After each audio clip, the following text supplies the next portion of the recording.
Hola amigos del Reiki y simpatizantes. Hoy estoy aquí, como siempre, con un buen amigo y una persona muy especial. Es Javier Arries. Es el autor de 7 libros. Ha escrito uno de ellos, todos me parecen fascinantes, pero hay uno especialmente que creo que os va a llamar la atención. Es Magia en el Antiguo Egipto.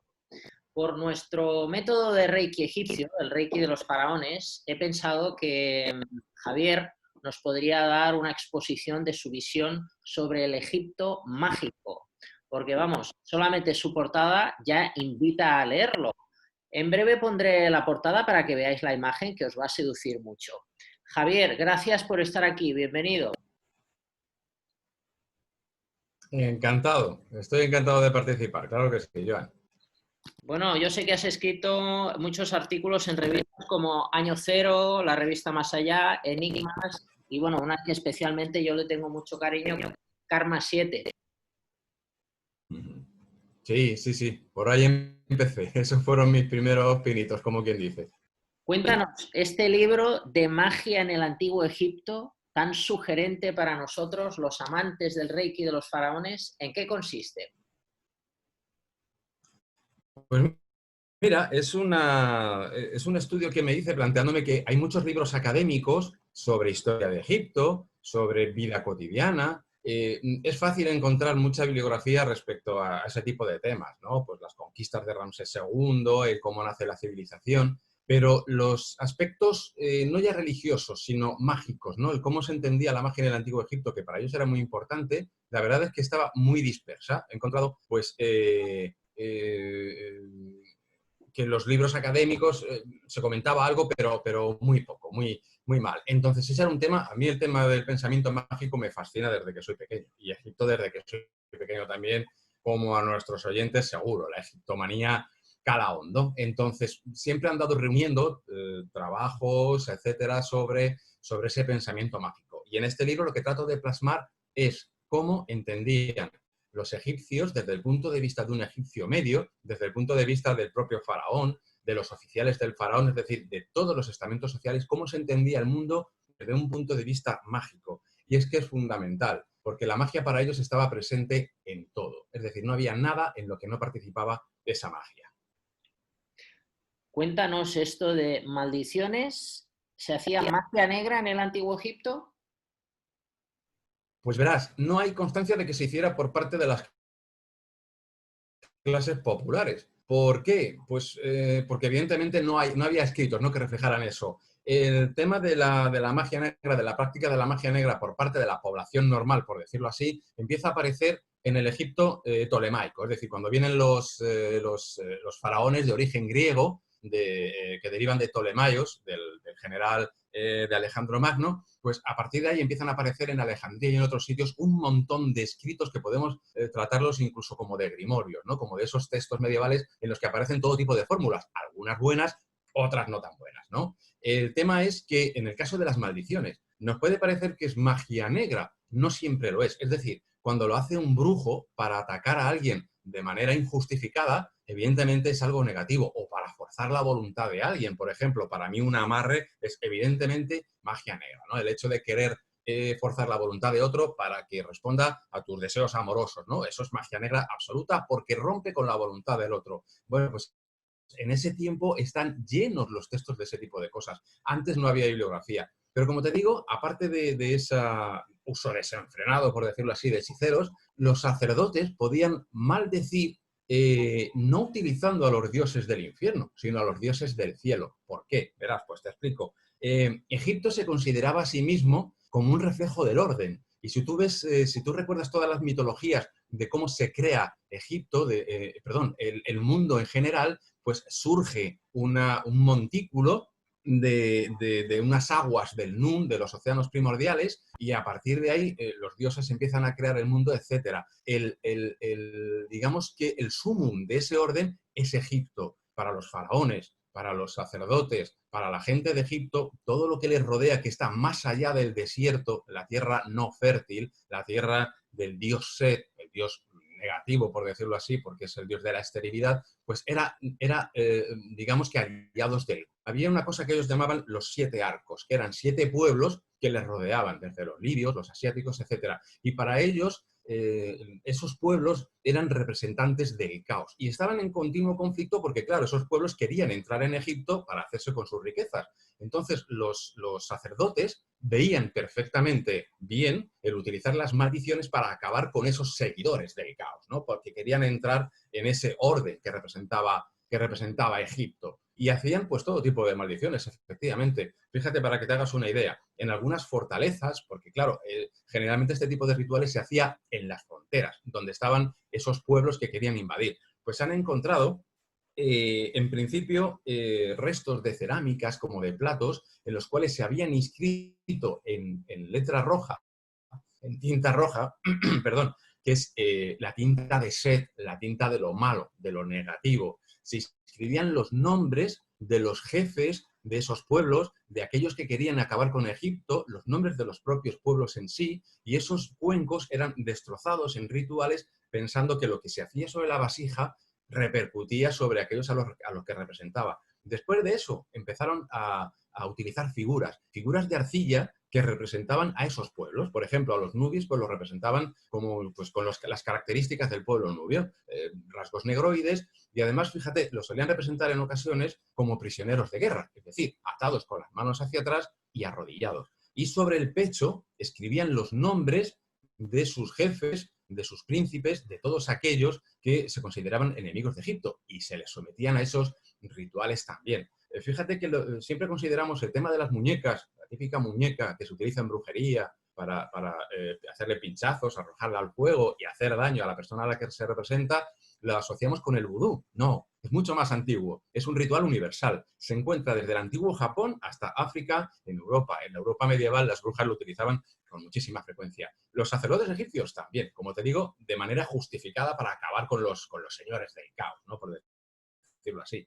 Y al lado de estas figuras rotas de arcilla aparecen en muchos casos montones de cera quemada, que evidentemente pues eran figuras también de cera con las características de estos pueblos o de la gente a la cual se quería atacar de este modo para realizar este tipo de rituales. No tenemos constancia de que esto se hiciera entre las clases populares, pero evidentemente porque no había, la literatura era solamente cosa de los escribas, ¿no? De aquellos que solían escribir o leer y que generalmente eran funcionarios del Estado. Aparte, la magia estaba considerada era tan importante dentro del sistema de creencias egipcio que debía ser realizada por sacerdotes perfectamente instruidos en las casas de la vida, ¿no? Por los Hedi-Evet, los sacerdotes lectores, aquellos que eran capaces de leer los libros que supuestamente el dios Tot, el dios de la magia, había escrito para buen uso de sacerdotes y del propio faraón. Entonces, el resto de la magia estaba un poco como proscrito. La propia gente, el propio pueblo llano, miraba con cierta desconfianza a aquellos que se dedicaban a estudiar la magia. Tenemos incluso hallazgos arqueológicos que nos confirman estas cosas, ¿no? Hay una tumba de un oficial, pero de bajo rango, en el que se le encontraron pues, un par de libros de magia y objetos asociados a la magia, ¿no? Y hay razones para pensar que ese hombre no estaba muy bien considerado por cosas que escribe él mismo en su propia tumba, que no estaba bien considerado entre sus vecinos porque le miraban con mucha desconfianza. Y es que la magia es la fuerza que sostiene el mundo, es una especie de sustancia que lo une todo, más antigua incluso que los propios dioses, es aquello que mantiene el orden del universo y por lo tanto debía ser tratada con todo el respeto por parte de esos sacerdotes, ¿no? Que estaban, desde su punto de vista, al servicio de los dioses del orden.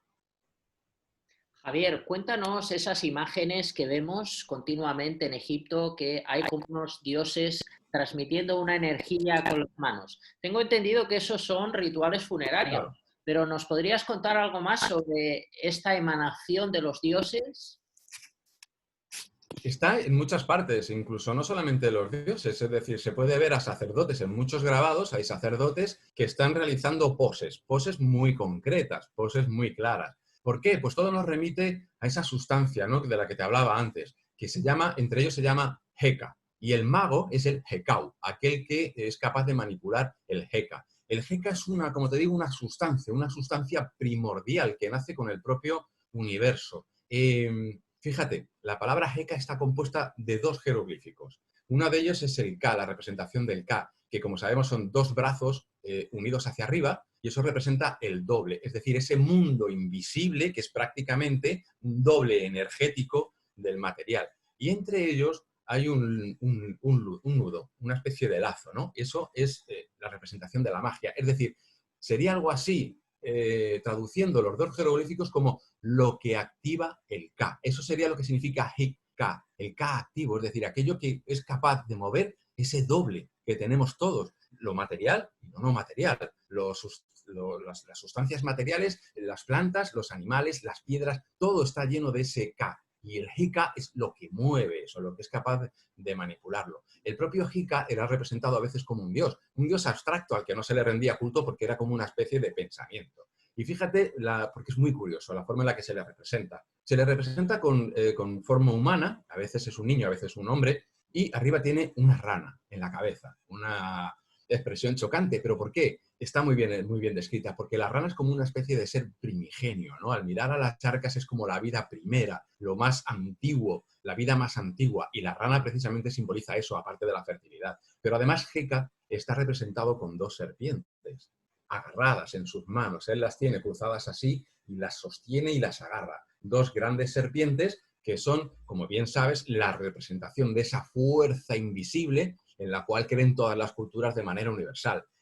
Esas serpientes que son una superior, otra inferior, una parte blanca, una parte negra, el yin y el yang. Y es pues una maravilla de representación que ya tenemos en una cultura, en una civilización tan antigua como Egipto. Bueno, pues Heka, hay algunos textos en los que él mismo dice: yo soy más antiguo que vosotros, los dioses. ¿Por qué? Porque si el mundo está hecho, es gracias a mí. Entonces, eso es una sustancia, la Heka, la magia.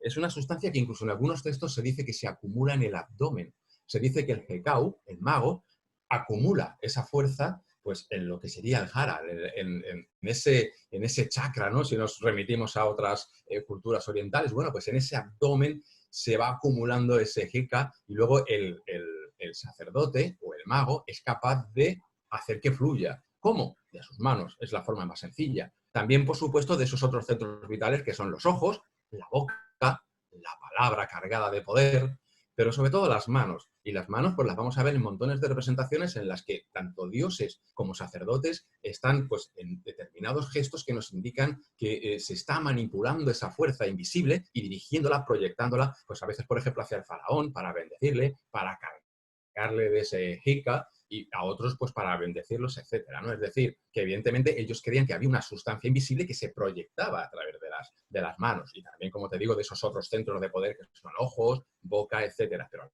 las manos son súper eficientes, y muchos médicos, tenemos constancia de ellos, la medicina egipcia era una medicina muy avanzada, desde el punto de vista médico, digamos, científico, por decirlo así, porque hay, bueno, pues en algunos textos incluso hay digamos que fundamentos de psicología incluso. En otros, pues, tienen recogidas una gran cantidad de remedios para todo tipo de males. En anatomía estaban también versadísimos. Tenían algunos conceptos evidentemente equivocados, ¿no? Pues, por ejemplo, para ellos el cerebro era algo inútil. Ahora sabemos que no, que es fundamental. Pero bueno, para la época evidentemente estaban avanzadísimos. Pero ellos no entendían, fíjate lo curioso, ellos entendían que esos remedios, de los cuales conocían muchos, pues eran buenos, evidentemente, pero que tenían que estar acompañados siempre de ese otro poder, de la magia. Y el doctor era un mago también. Por ejemplo, los Wabu Sekhmet, los puros de Sekhmet, de la diosa Sekhmet, diosa que enviaba enfermedades, pero que por lo tanto era también quien controlaba y quien sabía cómo remediarlas. Sus sacerdotes, los Wabu Sekhmet, aprendían, eran sacerdotes lectores, aprendían a leer, aprendían a interpretar los textos mágicos, aprendían a curar, eran de los mejores médicos que había en Egipto, y ellos, aparte de los remedios naturales hechos a base de pociones de todo tipo, hay una gran cantidad de papiros mágicos, el papiro de Eber, por ejemplo, muchísimos. Y a ellos se les ve también, aparte de dándole al enfermo esos remedios naturales, por decirlo así, pues ejecutando acciones mágicas, como te digo, el poder de la palabra para ellos era impresionante, es decir, algo muy a tener en cuenta, haciendo todo tipo de conjuros y, por supuesto, la proyección de manos, ¿no? Ese transmitir ese poder así, que es capaz, que es la enfermedad, ¿no? Esa impureza que generalmente se atribuía.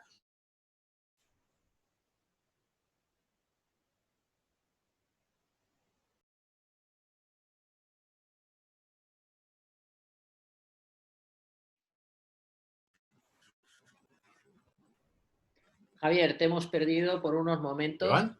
Ahora, te hemos perdido por unos Uy. segundos. Estabas contándonos el trabajo Ah, de los sacerdotes. aparte de lo que he dicho, ¿no? Lo último lo hemos perdido. Nos estabas contando el trabajo Lo de... de los Wabul Segmet. Sí, ahí nos hemos quedado. Adelante, ahora Vale, te oímos bien. voy a repetir todo eso entonces. ¿Cómo Adelante. vas si lo...? Vale, pues repito todo ese, ¿vale?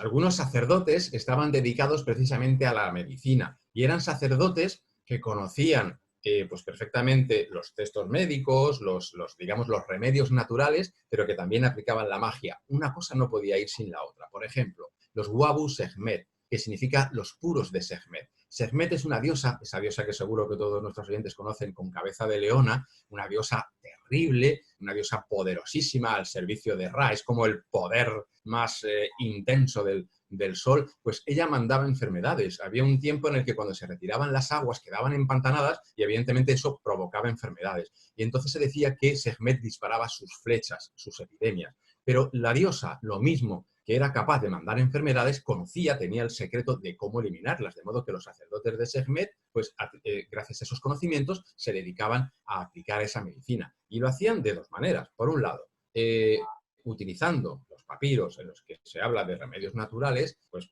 les daban a sus pacientes esos remedios naturales y por otra parte eso lo acompañaban de procedimientos mágicos. Procedimientos mágicos que consistían generalmente en conjuros. La palabra hablada para ellos era importantísima, era muy poderosa. La palabra estaba cargada de poder. El uso de la palabra, que a veces ellos utilizaban con dobles sentidos. Hay palabras en egipcio que tienen un doble significado porque fonéticamente suenan igual. Por ejemplo, hombre suena igual que llanto. Y es que Ra, cuando crea a los hombres, los crea de su llanto. Entonces, fíjate la poesía, ¿no?, que subyace en eso. Para ellos ese tipo de juegos de palabras implican un poder detrás. Bueno, pues eso lo lanzaban, por decirlo así, sobre el enfermo y, por supuesto, ellos utilizaban sus manos para proyectar esa fuerza, esa jeca, ese poder mágico sobre el enfermo para limpiarle, ¿no?, de esa enfermedad, que a menudo atribuían pues al efecto de espíritus impuros, ¿no?, de espíritus que se apoderaban de parte del enfermo y a los cuales había que expulsar. Entonces combinaban ambas cosas, el remedio natural con el remedio mágico, y para ellos una cosa era indisoluble de la otra. No concebían utilizar solamente la magia, sino que debían darle el remedio natural, pero tampoco concebían el remedio natural sin ese procedimiento mágico. Fantástico, Javier. Entonces, ¿qué palabra podríamos usar en el antiguo Egipto para definir el Reiki que hoy entendemos como energía del infinito?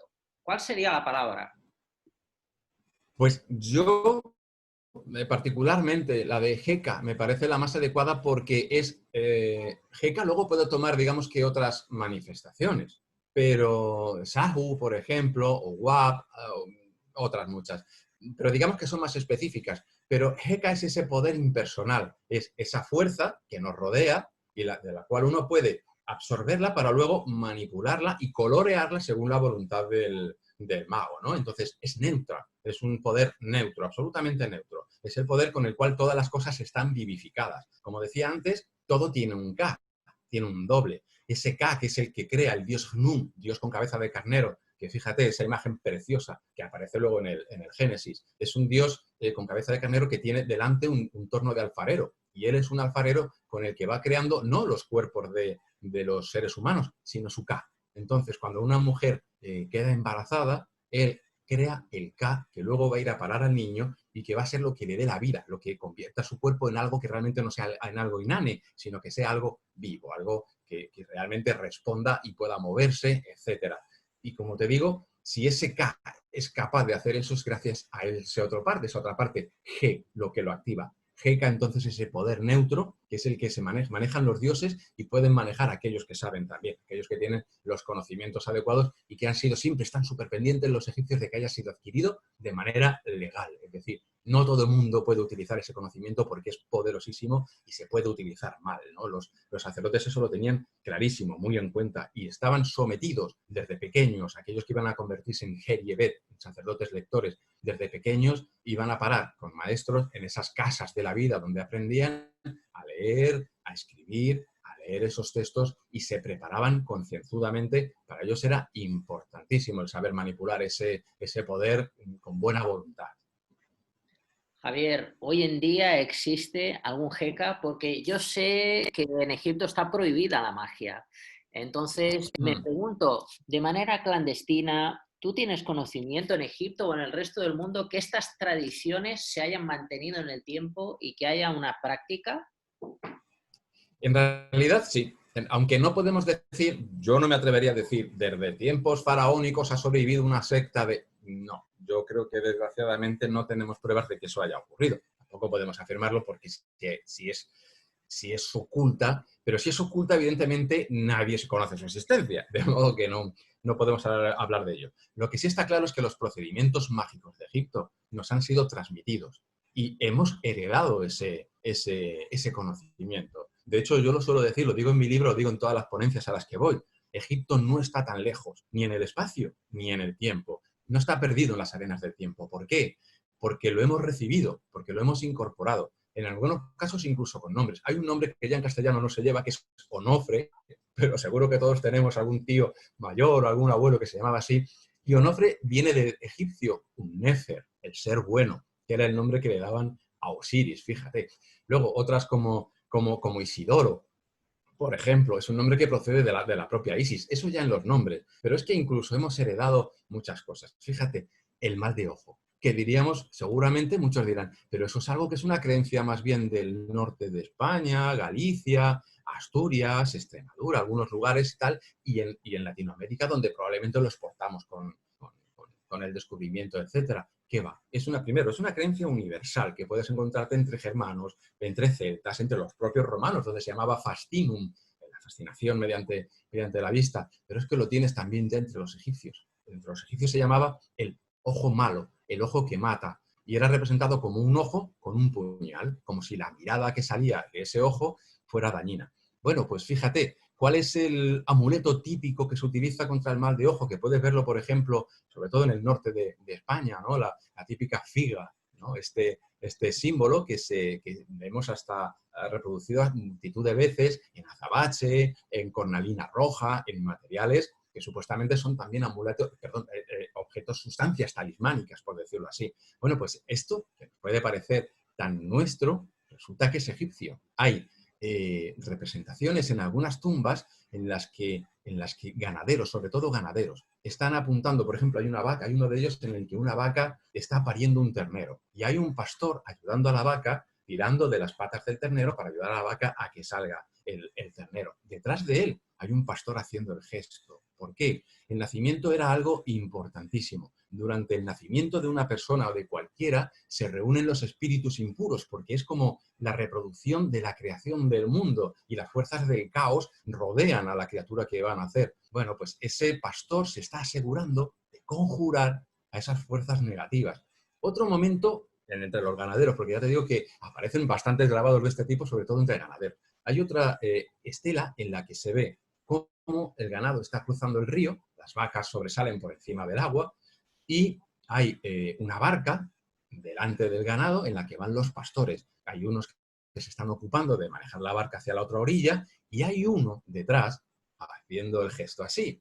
¿Por qué? Para evitar la mirada maligna del cocodrilo, que evidentemente era pues fíjate, cruzar el río en Egipto era un peligro, aparte de los hipopótamos, que eran los animales que más daño hacían. Los hipopótamos machos eran considerados prácticamente como demonios, el hembra no. El hembra era justamente una divinidad benigna, porque las hembras hipopótamo eran muy cuidadosas con sus hijos. Entonces hay una diosa, la diosa Tueris, a la que siempre se invoca en el nacimiento. Bueno, pero los cocodrilos, como te digo, aparte de este dios Sobek, ¿no? Que es un dios de fuerza, etcétera, pues los cocodrilos eran considerados como o bichos malignos, ¿no? Claro, acababan con el ganado a la mínima de cambio. Pues ahí tenemos a ese ganadero haciendo ese signo tan antiguo. Fíjate, estamos hablando pues creo que algunas de estas representaciones son del 2000 o 2500 antes de Cristo, o sea, antiquísimo. El signo de la figa tan nuestro viene de ahí. Y otras muchas cosas de las que podríamos hablar.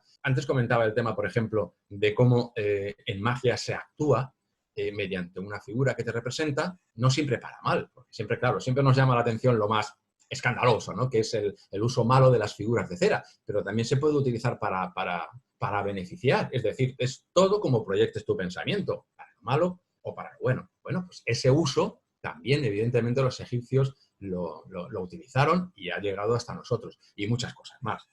Ejemplos que se me vayan ocurriendo. Los libros de sueños. ¿Quién no ha ido a una feria o a una librería y no se encuentra el típico libro de interpretación de sueños? Los egipcios ya los tenían. Y eran libros en los que, muy curiosos, en los que los sueños malos aparecían en rojo, ¿no? Que es ese color de Set, como decía antes, el dios de la no fertilidad.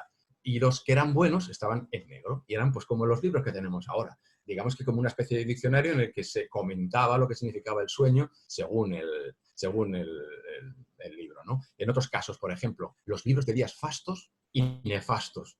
Esos se han utilizado hasta no hace poco, hasta no hace mucho, perdón, en los típicos almanaques que compraban los agricultores, donde aparecía pues, prácticamente una remesa de todo tipo de conocimientos sobre el tiempo atmosférico, calendario lunar, calendario solar, y generalmente solían venir varias adendas con curiosidades, y entre ellas los días en los que se podían hacer ciertas cosas y los días en los que no convenía. Lo hemos heredado de los egipcios, días fastos y nefastos. Ellos tenían libros en los que según el día y según la hora indicaban con el símbolo de lo bueno, Nefer, el jeroglífico de Nefer.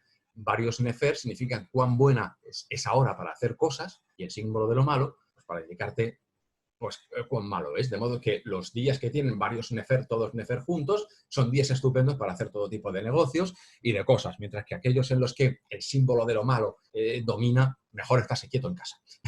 Como esto, pues como te digo, pues, muchas. Luego, claro, las típicas tradiciones, leyendas que corren dentro del ocultismo, que como Egipto es como es, pues prácticamente se le achaca el nacimiento de todo, ¿no? Se dice, por ejemplo, que el tarot nace en Egipto. Yo no lo creo. Yo creo que las primeras cartas del tarot nacen en el Renacimiento. Posiblemente tengan, evidentemente, una tradición anterior, hechos a lo mejor en otros elementos. Pero creo que son un invento europeo, por decirlo así, del hermetismo europeo, ¿no? Lo cual lo vincula de alguna manera con Egipto, porque al fin y al cabo los que lo inventan son hermetistas, que se refieren a Egipto. Con lo cual, pues quizás no tengan una herencia directa de ellos, pero sí indirecta. Entonces, todo este tipo de cosas pues siempre nos remite ¿a dónde? A Egipto continuamente. A la egiptomanía. Sí, efectivamente. Javier, has dicho cosas que, bueno, si nos ponemos a reflexionar, podemos pensar, a ver, si hace miles de años los egipcios tenían todos estos conocimientos, ¿cómo puede ser que en el resto del mundo, a nivel, por ejemplo, de construcciones, hubiese ese atraso? Si tenemos que datar la construcción de las pirámides, por ejemplo, se supone que hay una fecha, pero hay otros autores que lo atrasan incluso 5.000 años más atrás o incluso más atrás. ¿Cuál es el origen, según tus estudios y tus conclusiones, cuál sería el origen de las pirámides y por qué estaban tan avanzados en todo y de repente todo eso desapareció? Bueno, a ver, yo me he especializado sobre todo en el pensamiento mágico, aunque he leído también y he estado investigando sobre el tema de pirámides. Vamos a ver, hay teorías extremas tanto de un lado como de otro. Yo lo que pienso es que ahora mismo lo que estamos es ante un gran puzzle en el que solamente tenemos unas pocas piezas. Y con esas pocas piezas tratamos de adivinar el resto del puzzle. Pero, afortunadamente, creo que más adelante empezarán a salir más piezas y podremos ir acercándonos más a la verdad. Yo lo que sí te puedo decir es que, desde luego, delante de las pirámides, aquello es impresionante. Y lo digo como físico. Estuve justamente, además, en una ocasión al lado de un geólogo y de un ingeniero, y los tres estábamos alucinados. Cada uno, desde su perspectiva, decía, pero este volumen de tal, impresionante. El otro decía, pero es que la dureza de estas piedras. O sea, cada uno estábamos alucinando según nuestras propias disciplinas. ¿Cómo se hicieron? No tengo ni idea. No tengo ni idea. Lo que sí tenemos son trozos, son restos, es decir, hay documentos en los que hay capataces que nos hablan de Keops, de cómo el faraón les manda hacer expediciones para buscar la piedra. Tenemos una idea más o menos ligera de cómo hacían para transportarla, pero tampoco nos faltan tantos detalles que es imposible determinar para mí, absolutamente nada. Yo procuro digamos que mantener un punto de vista racional. Es decir, si puedo buscar una razón plausible en la que no haga falta acudir a otras cosas, pues me quedo con ella. Pero hay veces en las que sencillamente te queda la duda, evidentemente. Con el tema de las pirámides, sobre todo con las pirámides de Kefren, la de Keops, etcétera, ahí lo que ocurre es que esa dinastía se empeñó en hacer esos monumentos tan enormes y al final consumieron tantísimos recursos que dejaron a Egipto prácticamente pues sin recursos. Es decir, prácticamente dedicaron a toda la población, en vez de dedicarla al cultivo, etcétera, pues toda la población y todo fue dirigido a construir esos grandes monumentos con esa perfección. De hecho, después de esas dinastías hay un periodo, uno de los que se llaman periodos intermedios, que es una gran crisis política, social y religiosa. Es decir, es como si Egipto hubiera colapsado, como si el centrarse tanto en crear esas maravillas portentosas hubiera desgastado tanto a la sociedad del momento que hubiera colapsado ya por falta de recursos. Y de hecho, eso es lo que hace que se dé paso al imperio medio, ¿no? Ese imperio antiguo cae y probablemente por esa falta de recursos. Ese imperio medio ya no hace eso, es decir, en vez de soñar con esas enormes construcciones, se dedica a hacer cosas más modestas, ¿no? Pirámides más modestas, en las que no se llega tanto a la perfección. Aparte de esto, sí te puedo decir que, bueno, que uno ve cosas que te asombran, ¿no? En el Museo del Cairo, por ejemplo, pues vi un enorme, un colosal, una piedra, una roca gigantesca, y sobre ella había un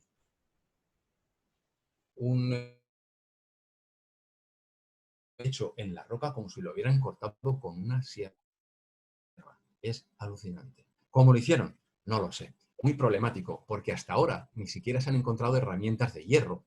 Con lo cual, claro, los egiptólogos, tratando de que no se les vaya la cabeza, el único hierro que se conocía era el hierro meteórico. Por ejemplo, se suele hablar de la daga de Tutankamón, esa famosa daga que está entre sus objetos personales que se encontraron en la tumba. Esa daga está hecha con hierro, pero con hierro de los meteoros. Entonces no sabían, en principio, o no hemos encontrado pruebas de que pudieran manejar el hierro. Eso llegó con los hititas, que ellos pues trajeron muchos cambios.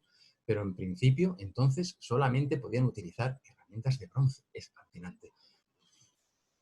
Algo extraño pasa ahí. Nos faltan piezas, es lo que te digo. Yo Javier, por eso no me decanto ni por una cosa ni por otra. Soy consciente de que tenemos un puzzle enorme ahí del cual tenemos unas pocas de piececitas. entonces, ¿tú crees que la historia se va a volver a escribir en relación al Antiguo Egipto? Siempre, siempre se reescribe, siempre, siempre. Tú ves cronologías y cada libro anterior, los libros de 20 años ya no te sirven, están siendo revisionados continuamente. El problema con la egiptología es que avanza de manera muy lenta, es decir, que para poder terminar, digamos, con un paradigma, hace falta prácticamente casi una generación de autores que son los que dan el paso. Avanza con mucha lentitud, también es normal, hay que entenderlos porque tratan de hacerlo con muchísima prudencia. Eso ocurre en todas las ramas de la ciencia, en física también. Se avanza con muchísima prudencia, muy lentamente, pero ese progreso es inevitable. Es decir, evidentemente, tú no puedes creer en que algo está escrito de antemano y menos en historia. Porque todos los días, prácticamente, yo suelo poner en mi muro, día sí, día no, descubrimientos, hallazgos que se hacen en Egipto. Lo que hemos descubierto debajo de las arenas, ahora mismo es ínfimo, es un 10% quizás de todo lo que hay ahí debajo y que nos está esperando y que poco a poco vamos sacando más. Cada vez que aparece una pieza nueva hay que reescribirlo porque no encaja en el puzzle que nosotros nos hemos creado y hay que reescribirlo. Y estoy convencido de que va a haber muchos cambios, es decir, que conforme avancen la arqueología y sus descubrimientos, todo eso habrá que revisionarlo y que probablemente pues, nos den una sorpresa. Eso está más que claro, alguna sorpresa nos darán. Hay tres cuestiones antes de terminar que te quiero plantear. Una Uh-huh. sería, se ha comentado que la pirámide de Keops, bueno, recuerdo que me comentaron que quizás en su origen era lisa y con el pico en oro. ¿Es eso cierto? ¿Que era Te he tan perdido, lisa como te un... he perdido, Joan. Te he perdido un momentito. No te... Decía que si tú habías oído, si tú eres conocedor de esa teoría de que la pirámide de ¿Me Keops... oyes? Sí, te oigo. ¿Me oyes? Probando. Así, así, entrecortado. Entrecortado. Sí. Bueno, te A voy a... ver, ahora sí. Ahora sí, bien. Te decía que te quería hacer tres preguntas. Una, si es cierto o si tú conoces eso de que la pirámide de Keops, que es tan enorme, era tan lisa como un espejo y la cumbre era de oro. ¿Tú habías oído eso? ¿Sabes si eso es cierto? Sí. Vamos, una de las cosas sí te puedo decir que sí. Estaba pulimentada. Una de, una de las cosas que tenemos que tener en cuenta, por dentro la pirámide no es tan perfecta, es decir, no eran tontos. Evidentemente lo que hacían era un revestimiento exterior. Por dentro está hecha en algunos casos con cascotes, es decir, ha sido rellenado con piedras que no han sido talladas. De una, digamos que desde una profundidad de la superficie hasta esa superficie las tallas de una manera perfecta que aún podemos ver. Y además estaban recubiertas con una serie de losas que debería ser impresionante verlas, pues por ejemplo, al atardecer, porque eran una superficie reflectante, o sea, estaban tan bien pulidas que se pueden ver en algunas pirámides se ven todavía en algunas partes ese recubrimiento. Bueno, pues si nos podemos imaginar todo eso recubriendo toda la superficie de la pirámide, el brillo, el reflejo durante el atardecer, por ejemplo, durante el amanecer, debería ser sorprendente, mágico, evidentemente. Y luego está el tema, como tú bien dices, de lo que se llamaba el piramidión, digamos que el pináculo que cubría la pirámide. Es algo que todavía no está demostrado, pero es muy probable, porque hay textos en los que se habla de esa pirámide de oro que cubre, que digamos es por ejemplo, en algunas mitologías acerca de la creación del universo, el monte primigenio está recubierto con una pequeña pirámide de oro. Y las pirámides, al fin y al cabo, lo que hacen es reproducir precisamente esa primera isla, esa primera montaña que surge a partir del océano primordial, en el que todo era caos al principio, y a partir del orden surge esa primera tierra en forma, ¿cómo? De pirámide, que aparte es una escalera al cielo, de manera literal. Es una forma por la cual el faraón asciende hasta el cielo. Estaba recubierta y debería ser una maravilla. Es decir, lo que vemos ahora es, yo creo que un 20% del esplendor original. Me pongo muchas veces, cuando estoy allí, intento ponerme en la piel, por ejemplo, de un griego, donde esas construcciones en su país no se veían. Los griegos eran muy dados a mandar a sus hijos justamente a cultivarse en Egipto, porque se suponían que era una civilización que cuando ellos eran niños, mientras que los egipcios ya eran súper antiguos, con lo cual mandaban a sus hijos allí a hablar con los sacerdotes y a cultivarse. Me imagino, me pongo en la piel de uno de esos jóvenes griegos delante de esas pirámides absolutamente recubiertas con esa piedra lisa. Alucinante. Yo creo que ahora mismo cuando vamos allá, lo que te digo, nos hemos perdido, vemos solamente un 20% del esplendor original. Y es muy probable, como te digo, que sí, que arriba estuviera rematado por esa pequeña pirámide de oro, que sería pues ya el colmo. Además, el oro era considerado no tanto como un objeto, que evidentemente lo era, de riqueza, sino que era considerado un metal noble, un metal con unas características que lo diferenciaban del resto, un metal divino. De hecho, suponían que la carne de los dioses estaba hecha de oro. Hablando de los dioses, tengo dos preguntas más. Una sería, la segunda pregunta, ¿cuál era el objetivo de las pirámides? ¿Eran rito, eran como monumentos funerarios o era otro el motivo de esos monumentos? De estas pirámides, por ejemplo, las pirámides de Kefren, Miquerinos, ¿cuál es el objetivo? Gran pregunta. Ya sabes que hay mucha controversia en torno a eso. Evidentemente las posteriores sí, es decir, las que se hacen en el Reino Medio, pues lo son, ¿no? Las que se hacen, por ejemplo, luego en Nubia, que se egiptizaron mucho, pues también son monumentos funerarios. Luego está el problema, ¿no? de la pirámide de Keops, donde solamente aparece, lo único que aparece sobre Keops es una pequeña inscripción por ahí, y ese sarcófago en el que todos nos hemos metido dentro, con esas sensaciones curiosas que se perciben ahí, y poco más, poco más. ¿Qué es lo que era?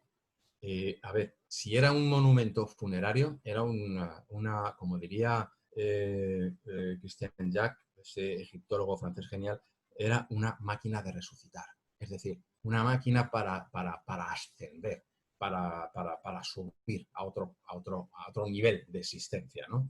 Y es evidente que está desarrollado así, porque las cámaras de la pirámide, los canales que surgen de la pirámide están orientados a puntos estelares muy concretos, ¿no? Como son Orión, que era muy importante, y Sirio, por otra parte, ¿no? La estrella Socis, como la llamaban los griegos, la diosa perro. Socis era prácticamente identificada con Isis, y el surgimiento de la estrella Sirio encima del horizonte era el que marcaba la llegada de las aguas del río, con lo cual importantísimo. Orión era pues otro símbolo fundamental dentro de la astronomía de los egipcios. ¿Cuál era el plan, sea el que sea, ya sea funerario, ya sea iniciático, llámelo lo que quieras? Pues evidentemente era dirigirte, impulsarte como un cohete hacia las estrellas. Había un culto estelar antiquísimo en el que se decía que el alma de los faraones, podemos entender ahí también el alma de aquellos que que merecen alcanzar ese otro lado, reposa al lado de los dioses en las estrellas, ¿no? El cielo era como si los dioses fueran cada una de esas luminarias y el faraón iba con ellos, ¿no? De modo que, sea lo que sea, podemos considerar a las pirámides como disparadores del alma que te mandan ese alma a las estrellas. Bueno, a mí, con todo esto que me estás diciendo, a mí me venía, bueno, seguro que los antiguos egipcios dominaban el mundo astral y quizás pues esas cámaras que vemos, por ejemplo, la cámara del rey en Keops, quizá es lo que tú dices, es una manera de proyectarte a otro mundo que quizás con el ojo humano no vemos. Eso era para ellos importantísimo. Tú fíjate, en Egipto todo es dual, está formado por dos partes. Hay un Alto Egipto, un Bajo Egipto. El faraón tiene una corona del Bajo Egipto, una corona del Alto Egipto. Es el señor de las dos tierras. Todo tiene día, noche, es decir, todo tiene una cara y una cruz. Las dos serpientes de Heka, ¿no? Que son esos dos aspectos. Caray, me he perdido. ¿Cuál era la pregunta, John? Que me perdí. Bueno, la pregunta era que los egipcios dominaban el mundo astral. Claro. Con todo lo que me estás diciendo, Vale, sí. la- Vale, retomo, que se me ha ido el santo al cielo. no pasa nada. Pues mira, ese punto de lo doble, de la existencia de ese otro algo, de una segunda cara de la realidad, lo tenían presente absolutamente en todo, ¿no? Egipto, por ejemplo, eran dos tierras, el Alto Nilo, el Bajo Nilo. El faraón tiene una doble corona, la del Alto y la del Bajo Nilo, y es el señor de las dos tierras. Toda esa dualidad está presente siempre en Egipto. En Egipto es el dos el que marca todo. Y la realidad que nosotros vemos, la que percibimos con los sentidos, es la cara, por decirlo así, de otra realidad, que es la realidad invisible, la que solamente se percibe durante el sueño, para la gente normal. Para los egipcios, el sueño era una especie de entrada hacia ese otro lado, donde podían ver, por ejemplo, a las almas de sus antepasados. Alguien que se le había muerto su madre o su padre recientemente, un tío, etcétera, pues era común, era corriente que soñara con ellos. Y él creía perfectamente que había dado con ese punto de encuentro, con ese otro lado, con esa realidad invisible, y que estaba hablando con su antepasado. Para ellos eso era absolutamente innegable, es decir, nacían con esa creencia. Y la creencia en ese otro lado está presente absolutamente en todo en Egipto. Es decir, ellos no lo llamarían mundo astral, evidentemente, sino ese mundo del Ka, de los dobles. El mundo en el que todo tiene un doble. Cualquier cosa que nosotros tengamos, nuestra mesa en la que yo estoy apoyado con mi ordenador, una fruta, una manzana, tiene un doble de fuerza, un doble que es lo que mantiene o le da vida a ese objeto y lo convierte en algo vivo. Pero incluso también lo no sustancial también tiene ese doble. Con lo cual, estamos interactuando sin darnos cuenta con ese otro lado. Para ellos eso era fundamental. El difunto tenía incluso una falsa puerta. Tenían en las tumbas una falsa puerta en la que sencillamente era un bloque de piedra en el que se había tallado una puerta. Por esa puerta, delante estaba lo que es la tabla de ofrendas donde se le dejaban los alimentos. El difunto no consumía los alimentos. Lo que consumía era el Ka de los alimentos, ese doble etérico, por decirlo así, de los alimentos. Pero además a través de esa puerta, desde ese otro lado invisible, desde ese otro mundo del Ka, salía y entraba a gusto. salía, generalmente tenían varios componentes, hay varios elementos dentro de la psicología del egipcio, ¿no? Por un lado, el doble, el Ka, representado con dos brazos elevados sobre él. Hay, por ejemplo, una famosa representación de un faraón en la que es su mismo cuerpo y él está así. Es él, exactamente el doble de él, el Ka del faraón. Y luego la sombra que es algo que te acompaña siempre. La sombra nos acompaña siempre y que para ellos era algo que, por lo tanto, era inherente al ser humano. La sombra también puede salir para darse una vuelta entre los vivos desde esa puerta falsa, por decirlo así, que podemos ver muchas en los museos. Es una maravilla. De hecho, a nuestros oyentes nos viene bien en un mundo tan racional y tan lleno de tecnología que de vez en cuando nos dejemos llevar un poco por la magia y que visiten museos de Egipto y verán esas falsas puertas. Y que imaginen que eso para un egipcio, se pongan en la mentalidad de un egipcio normal, de la calle, desde ahí, lo que había al otro lado, el ser que había al otro lado, entraba y salía. De hecho, según el pensamiento de Egipto, estamos rodeados por todas partes de wawus, de seres puros, de seres purificados que están moviéndose a nuestro lado porque tienen esa capacidad y han alcanzado el conocimiento mágico gracias, entre otros, a los conocimientos que se escribían en el libro de los muertos. De modo que eso para ellos era fundamental. De hecho, por ejemplo, inscribían en las tumbas representaciones, figuras de alimentos y luego eran vivificadas. Es decir, no solamente se tallaban los pescados, la carne, la fruta, el incienso, porque además eso luego los sacerdotes lo vivificaban. Tenían una ceremonia que era la ceremonia de la apertura de la boca, que se utilizaba con la momia para vivificarla, por decirlo así, al otro lado, pero también para darle fuerza, poder, vida a los objetos, a los templos, a todo tipo de cosas. Entonces se vivificaba eso y eso se convertía en el otro lado en lo que representaba. Es decir, que el difunto nunca iba a tener necesidad de alimento porque eso estaba allí continuamente. Lo que se hacía de una manera o se escribía podía ser vivificado en ese otro lado. Así que pues, para ellos es, como te digo, pues algo básico, algo fundamental. Javier, te tengo que decir la última pregunta. Es un tema que no hemos tocado en toda esta entrevista, pero es inevitable. En ese otro lado, ¿podría ser también que existiera esa supuesta vida extraterrestre? Hombre, yo lo diferenciaría, quiero decir, hay determinados conceptos dentro de lo que podríamos llamar corrientes ocultistas o dentro de estos mundillos o campos en los que en realidad se nos ha colado cierto materialismo. Te explico. Si los extraterrestres existen, serán sustanciales como nosotros, serán corpóreos. Entonces pertenecerán a nuestro universo material. Si están al otro lado, en otro mundo, serán otra cosa. Es decir, serán algo de carácter espiritual.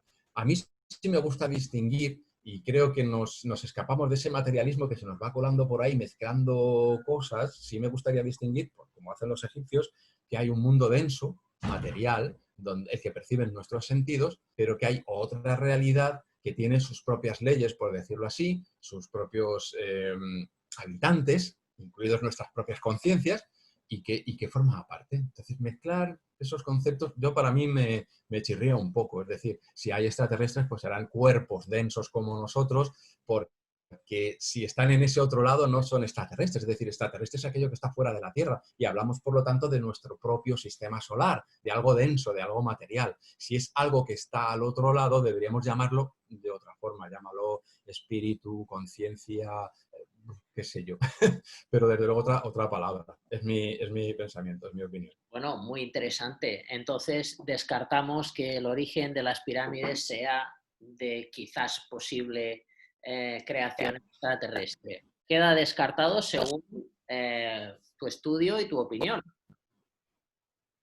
Claro, ojo, que evidentemente es una opinión. Yo es que prefiero pensar que el ser humano tiene dentro de sí recursos, no solamente mentales, sino también espirituales, porque evidentemente todo ese conocimiento mágico, etcétera, aparece de algún modo. Y si nos vamos a otras culturas, pues vemos taoístas, yogis en la India, gente que es capaz de alcanzar estados mentales extraordinarios, muy alejados de nuestra conciencia ordinaria, que son capaces de adentrarse en mundos en los que el hombre occidental, que no conoce otra cosa que la vigilia, pues ni puede soñar con ellos. Entonces, yo creo que buena parte de los misterios de nuestro propio ser, de nuestro propio mundo, están precisamente en esa capacidad que tenemos y que realmente no conocemos bien de alcanzar otros niveles de conciencia, de adentrarnos en esos otros mundos y traernos un conocimiento, sobre todo esos hombres y mujeres que han dedicado toda su vida prácticamente a trascender, a conocer la mente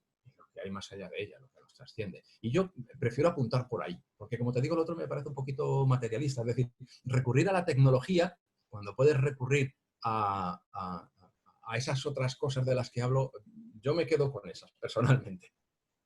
Bueno, muy interesante y válido totalmente. Javier, gracias por todo lo que nos has aportado. Tengo que decir a los oyentes que Javier ha escrito el epílogo de mi cuarto libro, que tiene que ver con el Reiki, con Egipto y con todas estas cuestiones que hemos hablado. Esperemos que en el 2021 vea la luz y hasta entonces os aconsejo el libro de Magia en el Antiguo Egipto de Javier, un libro que yo no he tenido aún la fortuna de leérmelo. Me he leído otro que me gustó mucho, que es de Objetos Malditos. También os lo aconsejo, fascinante, me gustó mucho y tengo que conseguir este de Magia en el Antiguo Egipto. Yo lo tengo ahí en la lista pendiente de leérmelo. Entonces os lo aconsejo a vosotros también que lo leáis. Y Javier, agradecerte de nuevo toda la exposición que nos has hecho para enriquecernos sobre la cultura mágica del Antiguo Egipto y desearte mucha suerte porque sé que tienes nuevos proyectos en marcha, nuevos libros. Espero que tengan mucho éxito. Gracias por tu aportación y gracias a todos nuestros oyentes. Hasta la próxima, amigos. Saludos a todos. Un abrazo.